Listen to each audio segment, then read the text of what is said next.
Welcome back to the video, Sass Squad. So today I'm actually going to be using a team that my buddy Kanto Clark VGC made. If you want to check him out, I have a link to his channel in the description. But he was making a team based around Fake Out, Last Resort, Kangaskhan. And it is just regular Kang. This first match I don't particularly show it off too much, but if you want to just skip directly to the battle where I do feature it, it's in battle 2 and onward. But yeah, this team is pretty interesting. In this particular match, I decided that Aerodactyl plus Primarina might be a good lead. There is the Sneasler here, so what I wanted to do was protect with Primarina. I had a feeling they'd want to target it with Sneasler potentially. And I get very lucky on this prediction because if they faked me out, I would have just been pretty much GG, maybe with my Aerodactyl. But I knew they would maybe want to be tempted to go into Primarina with Dire Claw or something to remove it.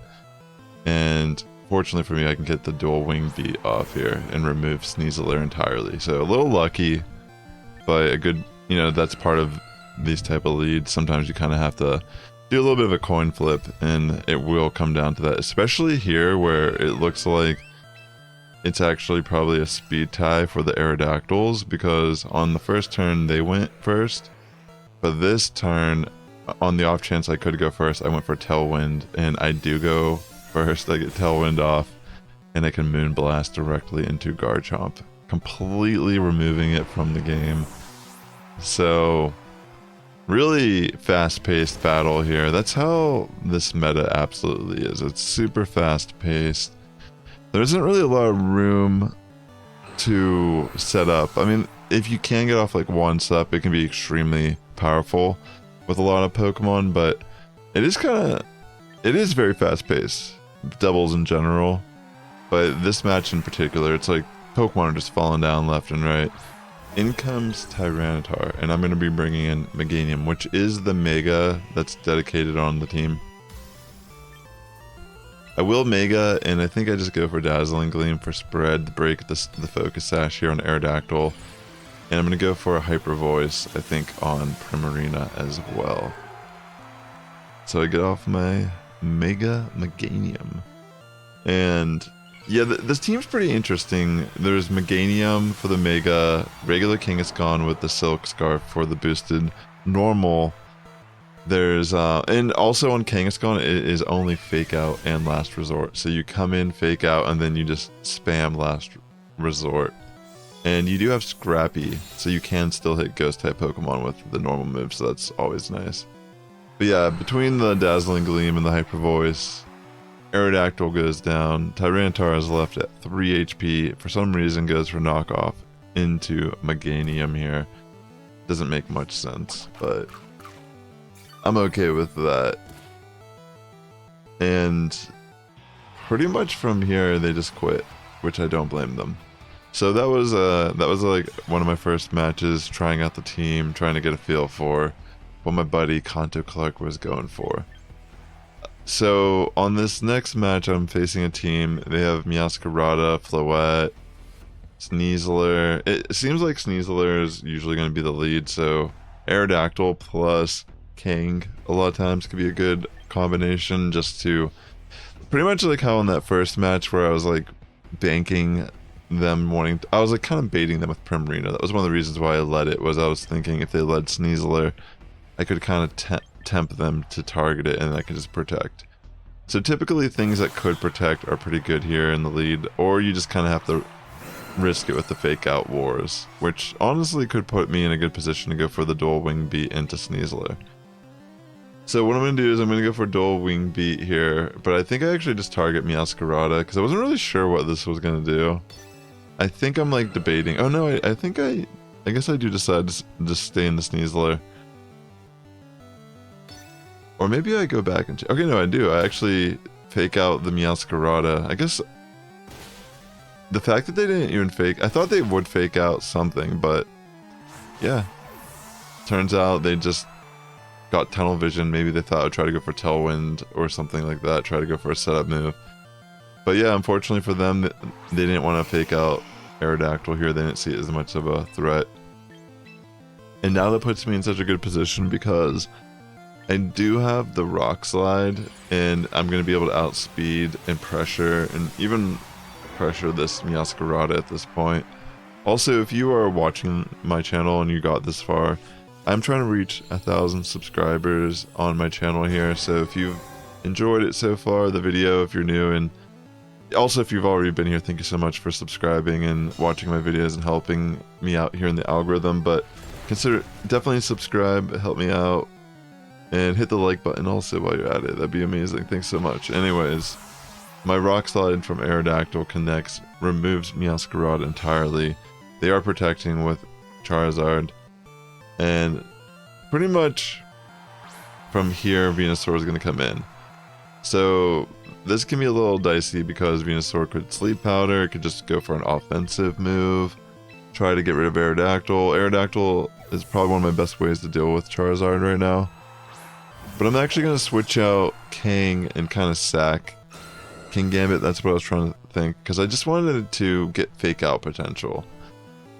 So they actually protect again with Charizard, but it fails, of course. And they go for the Solar Beam into my Aerodactyl, but of course I went for Protect because I wanted to... My plan was to protect the Aerodactyl, sack Kingambit, but what ended up happening is this. So now I have Kingambit on the field, and I'm like, alright, well, I'm just gonna go for Rock Slide again, and they're just spamming Protect on their Charizard. Which was kind of crazy if I would have went for the offensive play last turn. But yeah, they will actually connect the Solar Beam this time. I figured it doesn't really matter that much at this point. I mean, if I get rid of Venusaur, that's pretty much still good. It does a little bit of chip damage. I'm going to go for Kotal Cleave here into Venusaur as well, which does do enough to remove it from the game. I honestly, I like I like this version of Kingambit that isn't running a low kick, but I found it to be a little challenging to use because I found myself like there was teams where I was kind of in a mirror with other Kingambits and I didn't have a way to touch it.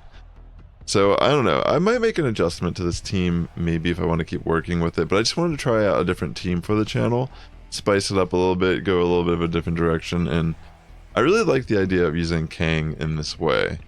But I think this next battle, it does a pretty good job of showcasing Kangaskhan.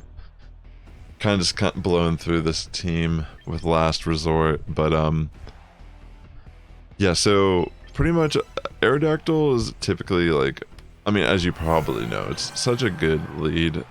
I mean, a lot of people are going to be trying to prepare for it, have some way to tech against it, but I think overall it's still always going to be pretty good in this current format. So to start out here, I actually wasn't really sure if I wanted to stay in, so I decided to switch. I think I decided to switch in Primarina here immediately and go to fake out Garchomp, just to like bring it in, because I didn't think Aerodactyl was gonna. It wasn't in the best position here. I wanted to save it for later. And they end up going for Helping Hand with Milotic, which actually means that they'll just be shut down a turn. Obviously, I'll get hit a little bit with the rough skin on Kang, but it is what it is. I'm gonna go for a Moonblast here into Garchomp. You know, assuming I could take a move, you know, even with the Helping Hand. They go for Helping Hand again. I knew it wouldn't be Earthquake, because they wouldn't want to be getting hit by the damage themselves. And they end up having Poison Jab, which definitely caught me by surprise, but definitely can understand the potential here. Definitely not an unusual move, I just honestly wasn't even thinking about it, but yeah. When that happened, I was like, oh no, that's kind of a waste. I just lost Primarina for no reason. So I'm going to bring in, I think I bring in Aerodactyl now. I bring him back, and I'm like, okay, well, I guess I'll just see what I can do here with Aerodactyl. I think I decided to just go for the Rock Slide in hope of getting some sort of flinch action. I am going to go for Last Resort now into the Garchomp, slot, and they end up switching in Alolan Ninetales, which for me is great because I will be able to connect a Rock Slide. Milotic is almost gone, which is great. And between the Rock Slide and the Last Resort, it's just gonna completely remove Ninetales. I mean, honestly, Kangaskhan hits really hard. That is probably the one thing that I left away trying this strategy was, wow. Last Resort, like just kind of using Fake Out and then pretty much activating Last Resort for spam is actually pretty good. Just very, it feels like it should be very one-dimensional, but it just works. But yeah, I'm gonna actually target Garchomp here, I think, with the Last Resort. And Rock Slide goes in from Garchomp, actually. Fortunately for me, Kangaskhan avoids it. It does connect on Aerodactyl, but I do have Sash, so it doesn't really matter. I will live. Hopefully I don't get flinched, but unfortunately, I get flinched. And, you know, it happens. But then I Last Resort into Garchomp, and it removes Garchomp entirely from the game. I was actually kind of surprised that that was enough damage to knock out, or it was able to do that much damage. I was like, whoa.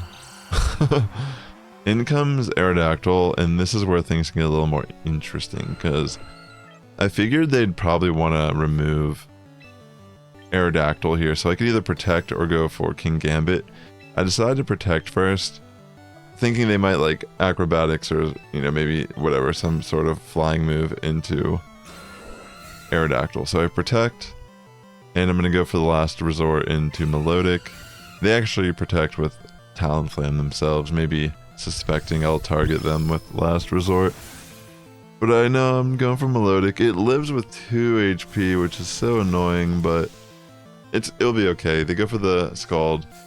No burn happens, which is fortunate. But now I figured they pretty much have to target Aerodactyl unless they just want their Talonflame to get one shot, and they don't have Sash on this. I'm pretty sure, based on the way the match played out. Actually, I don't know that. Yeah, this is probably their Sash user. Excuse me. But anyways, it doesn't really matter. Pretty much, I will switch in King Gambit knowing they're going to go for the flying move into the slot with Talonflame. I didn't even really mind if they went for a fire move. And then I'll just remove Milotic now with Last Resort, and from there, I can pretty much double into Talonflame. It's not a big deal. I think they end up just quitting the match if I remember correctly. Or maybe they stay here. Because I go for a Kotal Cleave and I can just Last Resort. Yeah, the acrobatics, and they knock out Kangaskhan. But yeah, between this and yeah, I mean I could just connect Kotal Cleave, and then this is where Sucker Punch actually does have some value because I could Sucker Punch here. But to be fair, I also have Aerodactyl, so it doesn't actually matter that much. So thanks for checking out my video. I hope you have a great weekend. Alright, sorry, for some reason I thought that was the last battle, but no, I do actually have one more battle here, and this one's actually very interesting. I remember it now that I hit stop record and I was like, oh wait, hold on. This battle, it actually, so Simi Sage, or what is this thing called? Simisear, that's right. I didn't even realize, I couldn't even remember that this thing had Fake Out. I never see these things. It's been years since I've even seen them in a Pokemon game, and of course it has Fake Out. And the funny thing is, I didn't realize this at the time. Yeah, of course they're running. I knew they were gonna do something like off meta, or you know, it's not even that this is really off meta. This is what Starmie used to do. But you know, you just expect them to be running physical with the Mega these days. They're faking out with their team preview. But anyways, apparently if you get faked out on Kanga and you don't actually successfully use Fake Out, see how it like automatically just went in there? I know it's like, hold on, let me like back it up. Let me just show you that. That was like, just pay attention when I'm going to select a move. Because I don't switch out Kang, it automatically locks into Struggle. because I didn't get to use Fake Out successfully, and since I can't use it on the second turn, it makes me struggle because you can't use Last Resort without actually using Fake Out, which I didn't even notice. I thought there was something wrong with my game when this happened originally, but then I realized what happened, and even crazier, like I got frozen there than you thought. But I mean, if I would have switched into Meganium here, it would have been completely removed. So even though that sucked, that was like really the only play. Man, I'm getting like destroyed by this combo right now, right? Like they just completely are removing my Pokemon left and right. How could I possibly come out on top after all that?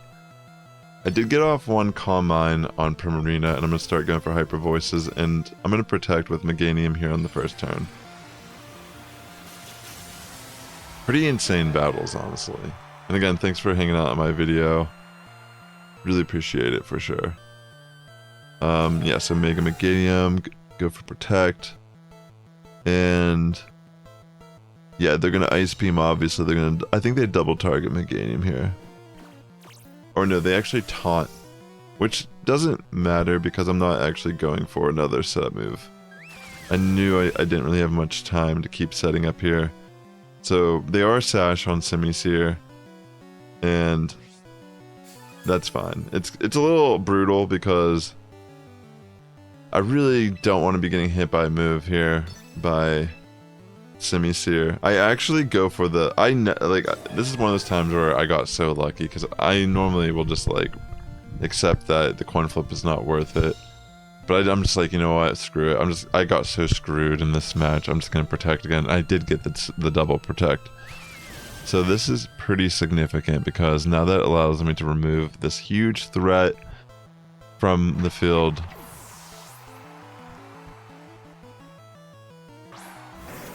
Alright, so they send in Kang here, and pretty much I'm gonna go for a Hyper Voice again. And the Ice Beam, like I said, is scary, but it's not as bad. I'm just gonna Dazzling Gleam here as well. And Kang is gonna go for Double Edge with Parental Bond into Primarina, which fortunately for me, Primarina just barely is able to live. So Ice Beam brings me down to half health, which is terrifying. But fortunately, they split up their targeting here. They could have definitely double targeted and removed something. Maybe that was a low roll. Maybe that would have one-shot in some scenarios, and I just got lucky because I do survive the Kid's Punch because of the Citrus Berry. That was very frightening. I am able to remove Starmie with the Hyper Voice, and Kang is down to 13%, so that means Dazzling Gleam from Meganium is absolutely going to remove Kang from the game. And they end up having one Pokemon left, of course, which is crazy how fast the tides turned. It's Aegislash, so they could Chad Sneak in the Primarina here, but then they risk getting one shot by Weather Ball. So they pretty much have to maybe go for Iron Head here. I can't risk protecting, so I'm just going to double into it. I figured something is going to connect here. If it goes on the offense, great. If it doesn't, both my Pokemon should be faster, so they'll both hit before. And that boosted Hyper Voice, that was a pretty decent chunk. I was shocked by how much that did. And then Weather Ball can clean up shop here, and that is game. Thanks again for checking out my video, and with that being said, the Sass Squad's getting stronger each and every day. But good morning, evening, afternoon if you're tuning in, and I'll catch you in the next one. Take care.